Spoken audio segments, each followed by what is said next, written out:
नमस्कार, मी पूजा. Together for healthy kidneys या विशेष कार्यक्रमामध्ये आपल्या सगळ्यांचं मनपूर्वक स्वागत. खरं तर भारतात किडनीच्या आजारांचं प्रमाण चिंताजनक आहे. या आजारामुळे देशभरातील लाखो लोक प्रभावित होताना आपल्याला दिसून येते. तरीही या आजाराबद्दल हवी तितकी माहिती किंवा पुरेशी माहिती आपल्या देशात उपलब्ध नाही. या आजाराचं उशिरा निदान आणि मर्यादित उपचार यामुळे या आजाराचं प्रमाण सध्या देशात आपल्याला वाढताना दिसून येत आहे. या कार्यक्रमाद्वारे आपण प्रतिबंधात्मक उपचार आणि योग्य उपचार याबद्दल माहिती या कार्यक्रमाच्या माध्यमातून आपण वेगवेगळ्या डॉक्टर्स कडून जाणून घेणार आहोत. त्याचप्रमाणे किडनीच्या आजाराविषयी अजूनही बरेचसे गैरसमज आपल्या देशात आहेत, ते दूर करण्याचा प्रयत्न सुद्धा आपण या कार्यक्रमाच्या माध्यमातून करणार आहोत. चला तर मग आजच्या या विशेष कार्यक्रमाला सुरुवात करूया. सगळ्यात आधी मी चारही डॉक्टरांचं आमच्या कार्यक्रमामध्ये मनपूर्वक स्वागत करते. नमस्कार. तर सगळ्यात आधी मी तुम्हाला आमच्या चारही डॉक्टरांची थोडक्यात ओळख करून देते. सगळ्यात पहिले जे आपले डॉक्टर आहेत ते आहेत डॉक्टर प्रकाश शारविद्रे, जे consultant nephrologist and renal transplant physician आहेत, Surya multi speciality hospital Kolhapur येथे. डॉक्टर दिनेश कात्रे सुद्धा आपल्या बरोबर आहेत, जे consultant nephrologist and transplant physician आहेत, कात्रे किडनी केअर सोलापूर येथे. पुढचे जे आपले डॉक्टर आहेत ते आहेत डॉक्टर नीरज इनामदार, जे consultant nephrologist and transplant physician आहेत, हेगडेवार रुग्णालय संभाजीनगर येथे. आणि पुढचे जे डॉक्टर आहेत ते आहेत डॉक्टर शैलेश गोंडाणे, जे कन्सल्टंट नेफ्रोलॉजिस्ट आहेत, ruby hall clinic Pune and Magnus kidney clinic Pune येथे. तर सगळ्यात आधी मी चारही डॉक्टरांचं आमच्या या कार्यक्रमामध्ये मनपूर्वक स्वागत करते. नमस्कार. तर सगळ्यात पहिला प्रश्न मी डॉक्टर प्रकाश यांना विचारते. डॉक्टर प्रकाश, तुम्ही काय सांगू शकता मूत्रपिंडाच्या आजारासाठी किंवा किडनीच्या आजारांसाठी रिस्क फॅक्टर जे आहेत ते नेमके कोणते आहेत आणि याच्यावर प्रतिबंधात्मक उपाय नेमके कोणते आहेत याबद्दल सगळ्यात आधी आमच्या प्रेक्षकांना माहिती द्या. मूत्रपिंडाचा आजार काही सर्वांना होत नसतो. विशेषतः अशा रुग्णांना होतो ज्यांना जोखीम घटक किंवा काही रिस्क फॅक्टर्स असतात. तर काही कॉमन रिस्क फॅक्टर्स जे सर्वसाधारणपणे मूत्रपिंड आजाराला कारणीभूत असतात ते अशा प्रकारे आहेत. ज्या रुग्णांना मधुमेह किंवा उच्च रक्तदाब किंवा वारंवार होणारा मूत्रपिंडाचा जंतू संसर्ग किंवा वारंवार होणारे मूत्रपिंडाच्या किडनी स्टोनचे आजार किंवा काही रुग्ण जे नेहमी पेन किलर औषधांचं सेवन करतात, वेदनाशामक औषधांचं सेवन करतात, अशा रुग्णांमध्ये किंवा अनुवांशिक प्रकारे होणारा किडनी विकार, जसं एखाद्या फॅमिलीमध्ये कोणाला अनुवांशिक किडनी आजार असेल, अशा रुग्णांमध्ये मूत्रपिंड आजार होण्याची शक्यता जास्त असते आणि हे रिस्क फॅक्टर्स आणि हे जोखीम घटक असतात. तर अशा जोखीम घटक असलेल्या रुग्णांनी किंवा व्यक्तींनी स्वतःला किडनीचा आजार आहे की नाही हे आपल्याला कोणतीही लक्षणे नसतानाही ती तपासून घेऊन त्या आजाराचं निदान हे लवकरात लवकर करणं गरजेचं असतं. की किडनीच्या आजाराची लक्षणे येण्यासाठी जवळपास 80% वर किडनी खराब व्हावी लागते, तेव्हा कुठे किडनीच्या आजाराची लक्षणे येतात. तोपर्यंत थांबणं म्हणजे किडनीचा आजार फार ऍडव्हान्स स्टेजला गेल्यानंतर त्याचं निदान लावण्यासारखं आहे. किडनीचा आजार हा आपल्याला पुढे वाढण्यापासून थांबवता येतो जर आपण तो लवकर ओळखू शकलो तर अशा जोखीम घटकाच्या रुग्णांनी वेळोवेळी तपासणी करून आपल्याला आजार झाला नाही ना किंवा होत नाही ना याची आपली चाचपणी करणे अत्यंत आवश्यक आहे. नक्कीच. डॉक्टर प्रकाश, ज्या पद्धतीने आपण सांगितलं की किडनीच्या आजारासाठी रिस्क फॅक्टर जे आहेत ते नेमके कोणते आहेत आणि यासाठीचे प्रतिबंधात्मक उपाय कोणते आहेत, मला वाटतं याबद्दल तर आपल्या प्रेक्षकांना कळलंच असेल. डॉक्टर दिनेश यांना मी पुढचा प्रश्न विचारते. डॉक्टर दिनेश, अतिरिक्त हृदय व रक्तवाहिन्यांसंबंधीचे जे रिस्क फॅक्टर असतात, कोलेस्ट्रॉल असेल, मधुमेह असेल, उच्च रक्तदाब असेल, याचा एकंदरीत किडनीच्या आजारांशी नेमका काय संबंध असतो, याबद्दल काय माहिती देता येईल? मधुमेह हे किडनी विकाराचं मुख्य कारण आहे. जे आपल्याकडे किडनी विकारग्रस्त रुग्ण आहेत त्याच्यामध्ये जवळपास 40% रुग्णांमध्ये फक्त मधुमेह हे कारण आढळतं आणि बाकी इतर कारणांमध्ये मधुमेह, उच्च रक्तदाब, अतिरिक्त औषधांचं सेवन किंवा मुतखडा अशी इतर कारणांची यादी आहे. तर मधुमेह असलेल्या रुग्णांमध्ये सततची शरीरामधील वाढलेली साखरेची पातळी, ज्याच्यामुळे आपल्या किडनीमधील रक्तवाहिन्यांना इजा होण्यास सुरुवात होते आणि त्या रक्तवाहिन्यांमध्ये इजा झाल्यामुळे आपल्या लघवीतून प्रोटीन जायला सुरू होतं आणि त्या प्रोटीनमुळे कालांतराने प्रोटीन जाण्यामुळे किडनीचं काम, जे फिल्ट्रेशन आहे आपल्या किडनीमध्ये रक्तवाहिन्यांचं, ते कमी होऊन जातं आणि मग कालांतराने आपल्याकडे अनावश्यक पदार्थ जे आहेत ते शरीरात साचले जातात आणि ज्याला आपण डायबेटिक नेफ्रोपॅथी असं म्हणतो. उच्च रक्तदाब असलेल्या रुग्णांमध्ये सुद्धा अतिरिक्त दाबामुळे रक्तवाहिन्यामध्ये दाब निर्माण होऊन त्याला इजा होते आणि किडनीचं काम हे कालांतराने कमी होण्यास सुरुवात होते. आणि उच्च रक्तदाब असेल मधुमेह असेल किंवा कोलेस्टेरॉल असेल, त्याच्यामुळे आपल्या शरीरातील किडनीमधील रक्तवाहिन्यांमध्ये ऑक्सिडेटिव्ह स्ट्रेस तयार होऊन किडनीचं काम कमी होतं आणि आपल्या किडनीचं काम खूप काळासाठी शुगर, रक्तदाब किंवा कोलेस्ट्रॉल हे जर नियंत्रणात नसतील तर ते अतिरिक्त परिणाम ऑक्सिडेटिव्ह स्ट्रेस तयार करून किडनीचं काम हळूवारपणे कमी करत जातं. नक्कीच. डॉक्टर दिनेश, ज्या पद्धतीने आपण सांगितलं की उच्च रक्तदाब असेल, मधुमेह असेल किंवा हृदयविकाराचा त्रास असेल, तर याचा संबंध किडनीच्या आजारांशी नेमका कसा असतो? डॉक्टर नीरज, तुम्हाला काय सांगता येईल? किडनीच्या आजारांची जी सुरुवातीची चिन्ह किंवा लक्षणं असतात, कुठल्याही आजाराची खरं तर सुरुवातीची लक्षणं किंवा चिन्ह आपल्याला लक्षात आली तर वेळीच आपण त्यावर उपचार करू शकतो. किडनीच्या आजारांची सुद्धा चिन्ह आणि लक्षणं सुरुवातीची जी आहेत ती आपल्याला वेळीच लक्षात आली तर कशा पद्धतीनं आपण त्यावर उपचार करू शकतो? काय सांगाल? किडनी जेव्हा कमी काम करते किंवा किडनी थोडीशी खराब झालेली असते, तेव्हा मेजॉरिटी रुग्णांना काही लक्षणंही नसतात किंवा ती असिम्प्टोमॅटिक असतात आणि लक्षणं असतील तर पायावर सूज येणे, लघवीला फेस येणे, जास्त वेळा लघवीला जावं लागणे, लघवीमध्ये जळजळ होणे, लघवी करताना जोर लावावा लागणे किंवा कदाचित भूक कमी लागणे, मळमळ, उलट्या अशी लक्षणं सुद्धा काही गंभीर रुग्णांमध्ये आढळू शकतात. त्याचबरोबर दम लागणे, अंगावर सूज येणे किंवा काही रुग्णांमध्ये अंगावर रॅश येणे, संधिवाताचा त्रास बळावणे अशी लक्षणं सुद्धा किडनीच्या रुग्णांमध्ये आढळून येतात. अशी लक्षणं असतील तर आपण लवकरच नेफ्रॉलॉजिस्टना भेटणं आणि किडनी फंक्शन टेस्ट करून घेणं अतिशय आवश्यक आहे.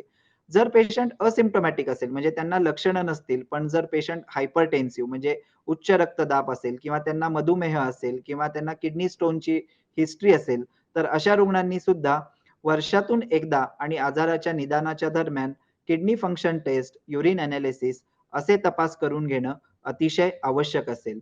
यामुळे आजाराचं योग्य वेळी निदान झालं तर आपण आजार पुढे जाऊन खराब होण्यापासून वाचवू शकतो. नक्कीच. डॉक्टर नीरज, ज्या पद्धतीनं तुम्ही सांगितलं की सुरुवातीची लक्षणं किंवा चिन्ह नेमकी आपल्याला आपल्या शरीरात काय दिसून येत असतात आणि ती जर आपल्याला वेळीच लक्षात आली की ही किडनीच्या आजारांची लक्षणं किंवा चिन्ह आहेत, तर आपण वेळीच कशा पद्धतीनं त्यावर उपचार करू शकतो. डॉक्टर शैलेश, तुम्हाला विचारते की किडनीचं आरोग्य सुधारण्यासाठी खरं तर जीवनशैलीमध्ये बदल करणं सुद्धा खूप आवश्यक असतं. तर जीवनशैलीतील कुठले बदल आहेत जे आवश्यक आहेत किडनीच्या आजारांसाठीच? एकदम महत्त्वाचा प्रश्न आहे, की जीवनशैलीमध्ये बदल केल्यास आपण आपला किडनी कसं निरोगी ठेवू शकतो. मी म्हणेन, की फक्त किडनी पेशंट नाही, पण प्रत्येकाने आपल्या जीवनशैलीमध्ये बदल केल्यास आपल्या स्वतःला एकदम निरोगी ठेवण्यास खूप मदत होईल. स्वतःचं जीवन एकदम सुखकर होईल. आता हे चेंजेस काय? चेंजेस आहेत रेग्युलर एक्सरसाइज करणे. प्रत्येकाने आपल्या वयोमानानुसार, आपल्या फिजिकल कंडिशननुसार थोडाफार का प्रमाणात रोज एक्सरसाइज करणे आवश्यक आहे, ज्याच्याने तुम्ही एक ॲक्टिव्ह लाईफस्टाईल जगू शकता. सिमिलरली आपल्या जेवणाच्या पद्धतीमध्ये मिठाचं प्रमाण कमी करणे, शुगर्स कट डाउन करणे, जंक फूड्स कट डाउन करणे आणि फ्रूट ज्युसेस, फायब्रस चं सेवन जास्त करणे, जास्त आपल्याला हेल्पफुल राहील आपल्याला स्वतःला निरोगी ठेवण्यास. जसं आपण म्हणतो एखाद्याला ब्लड प्रेशर आहे, शुगर आहे, तर दोघांचं वेल कंट्रोल औषधोपचार करणे खूप आवश्यक आहे, जेणेकरून तुमच्या किडनीवर एक्सेस लोड येणार नाही आणि तुमचं किडनी निरोगी राहील. जसं तुम्ही सोशल मीडियावर फोटो अपलोड करताना फिल्टर्स ॲड करतात. सिमिलरली आपल्या फिल्टर्स रोजच्या शैलीमध्ये ॲड करणं खूप आवश्यक आहे, जेणेकरून तुम्ही एकदम निरोगी जीवन जगू शकता.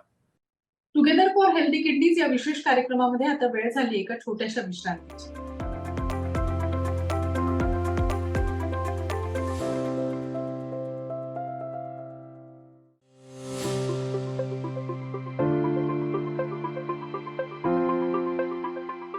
टुगेदर फॉर हेल्दी किडनीज या विशेष कार्यक्रमामध्ये आपल्या सगळ्यांचं मनपूर्वक स्वागत. डॉक्टर प्रकाश, तुम्हाला असं विचारायचंय की इलेक्ट्रोलाइटचं असंतुलन हे किडनीच्या आजारांसाठी किती महत्वाचं असतं किंवा जर का ते असंतुलन बिघडलं तर नेमकं कशा पद्धतीनं किडनीच्या आजारावर त्याचा परिणाम होतो, काय सांगताय? तर इलेक्ट्रोलाइट इम्बॅलन्स किंवा इलेक्ट्रोलाइट मधलं जे काय प्रमाण कमी जास्त होतात, इलेक्ट्रोलाइट्स उदाहरणार्थ सोडियम, पोटॅशियम, कॅल्शियम, मॅग्नेशियम अशा प्रकारचे बरेच इलेक्ट्रोलाइट्स असतात शरीरात. तर त्याचं व्यवस्थापन ही किडनी अत्यंत इंटेलिजंटली मॅनेज करते. किडनी एक असा अवयव आहे, फार नैसर्गिक इंटेलिजन्सने बनवलेला एक निसर्गाने बनवलेली किमया म्हणायला हरकत नाही. त्यामध्ये बऱ्याच प्रकारचे मायक्रो सेन्सर्स, मायक्रो प्रोसेसर्स ते आपल्या शरीरातले रक्तातले घटक कमी जास्त बघून त्याप्रमाणे ऍडजस्ट करून लघवीमध्ये त्या क्षारांचं प्रमाण कमी जास्त करणं, त्यामुळे रक्तातल्या क्षारांचं नियंत्रण करण्याचं काम फार हुशारीने करत असतात. तर हे क्षार जर जर कमी जास्त झाले तर त्याचा परिणाम केवळ किडनी किंवा हृदयावर होत नसतो, तर अख्ख्या शरीरावर होत असतो. जसं की हृदयाचा आजार होणं, मेंदूवर प्रॉब्लेम होणं किंवा स्नायूंमध्ये प्रॉब्लेम होणे किंवा अशा गोष्टी घडू शकतात. त्यामुळे हे क्षारांचं नियंत्रण करण्याचं काम जे आहे ते फार मौल्यवान काम हे किडनीकडे असते. किडनी म्हणजे केवळ नुसती चाळण नाही, की बाबा लघवी गाळून बाहेर काढणे आणि अंगातले विषारी घटक बाहेर काढणे एवढंच करत नसून, तर अंगातलं क्षारांचं नियंत्रण त्याचं सेन्स करून क्षार कमी आहे, जास्त आहे, त्यानुसार लघवीवाटी त्या क्षारांचं प्रमाण विसर्जन करणं किंवा त्याला ते शोषून घेण्याचं काम हे फार इंटेलिजंटली करत असते. त्यामुळं हा जो भाग जो आहे तो किडनी विकारच्या रुग्णांमध्ये हा शक्यतो तो इम्बॅलन्स झाल्यामुळं क्षारांचं प्रमाण कमी जास्त होतं आणि त्याचा इतर शरीरावरही परिणाम होत असतो. नक्कीच. डॉक्टर प्रकाश, ज्या पद्धतीने तुम्ही सांगितलं की इलेक्ट्रोलाइट जे आहे ते त्याचं व्यवस्थापन किंवा त्याचं जर का असंतुलन शरीरामध्ये झालं तर ते किती त्रासदायक ठरू शकतं किडनीच्या आजारासाठी. डॉक्टर दिनेश, आपल्याला काय सांगायचंय की उच्च रक्तदाब आणि किडनीचा आजार यामध्ये खरंच संबंध आहे का, आणि संबंध असेल तर तो कसा आहे, आणि जर आपण आपला उच्च रक्तदाब व्यवस्थित ठेवला किंवा त्याचं व्यवस्थापन आपण जर का नीट केलं तर आपण किडनीच्या आजारांपासून लांब राहू शकतो का, किंवा जर का एखाद्याला किडनीचा आजार असेल तर तो कमी होऊ शकतो? जसं की सुरुवातीला आपण सांगितलं की खूप काळापासून नियंत्रित नसणारा उच्च रक्तदाब किडनीवरती कशा प्रकारे परिणाम करू शकतो, ज्याच्यामुळे आपल्या किडनीतील रक्तवाहिन्यांमध्ये इजा होऊन प्रोटीन जाऊ लागतात आणि सिमिलरली त्याच प्रकारे खूप काळापासून नियंत्रित नसणारा उच्च रक्तदाब आपल्या किडनीमध्ये ऑक्सिडेटिव्ह स्ट्रेस तयार करतो आणि ज्याच्यामुळं किडनीचे आजार उद्भवू शकतात, ज्याला आपण हायपरटेन्सिव्ह नेफ्रोपॅथी असं म्हणतो. आणि त्याच प्रकारे किडनीच्या आजारामध्ये ज्या लोकांना इतर कारणामुळे किडनीचे आजार आहेत अशा लोकांमध्ये जवळपास 70 ते 90% लोकांमध्ये उच्च रक्तदाब आढळतो. तर किडनी विकारामुळे उच्च रक्तदाब होण्याचं मूळ कारण म्हणजे शरीरातील सोडियमचं प्रमाण साचणे आणि काही हार्मोनल चेंजेस झाल्यामुळं उच्च रक्तदाब आढळतो, ज्याच्यामध्ये रेनिन असेल, अँजिओटेन्सिन असेल. अशा हार्मोनल चेंजेस झाल्यामुळे आपल्या किडनीच्या विकाराच्या रुग्णांमध्ये उच्च रक्तदाब आढळतो. तर हे झालं किडनी आणि म्हणजे किडनीमुळे पण तुम्हाला किडनीच्या आजारामुळे पण उच्च रक्तदाब येऊ शकतो आणि उच्च रक्तदाबामुळे सुद्धा किडनीचा आजार होऊ शकतो. तर हे टाळण्यासाठी म्हणजे उच्च रक्तदाबामुळे किडनीचे आजार किंवा किडनीच्या आजारामुळे उच्च रक्तदाब झाल्यानंतर जे काही आपल्याला प्रिकॉशन घ्यावे लागतील ते येतात ते मी सांगतोय. तर त्याच्यामध्ये आपल्याला सर्वप्रथम मिठाचं प्रमाण शरीरातील कमी करणे, ज्या लोकांना लठ्ठपणा आहे त्यांनी वजन कमी करणे, जे लोकांना व्यसनाधीनता आहे तर स्मोकिंग, अल्कोहोल अशांचं लिमिटेशन राहिलं पाहिजे आणि रेग्युलर फिजिकल ऍक्टिव्हिटी असणं खूप आवश्यक आहे. आणि रेग्युलरली अँटीहायपरटेन्सिव्ह मेडिसिन जी ब्लड प्रेशर कंट्रोल करण्यासाठीची मेडिसिन आहेत ते घेणं आवश्यक आहे. रेग्युलरली आपलं ब्लड प्रेशर मॉनिटर मंथली होणं खूप आवश्यक आहे. जर ते कंट्रोलमध्ये असेल तर अवश्य आपले किडनीचे आजार टाळले जाऊ शकतात. नक्कीच. डॉक्टर दिनेश, ज्या पद्धतीने तुम्ही सांगितलं की उच्च रक्तदाब जो आहे तो कशा पद्धतीने आपल्याला नियंत्रणात ठेवला पाहिजे जेणेकरून आपल्या किडनीवर त्याचं प्रेशर येणार नाही आणि किडनी सारख्या आजारांपासून आपण दूर राहू शकतो किंवा किडनीचा आजार आपण कमी करू शकतो. डॉक्टर नीरज, मला तुम्हाला असं विचारायचंय की किडनीच्या कार्यावर परिणाम करणारी औषधं किंवा सप्लिमेंट्स जी असतात ती नेमकी कोणती आहेत, आणि लोकांनी किडनी निरोगी ठेवण्यासाठी एकंदरीत त्याचं व्यवस्थापन कशा पद्धतीने केलं पाहिजे हे सुद्धा तितकंच आवश्यक आहे. काय सांगायचं? खूप सारी औषधं किडनीवर दुष्परिणाम करू शकतात.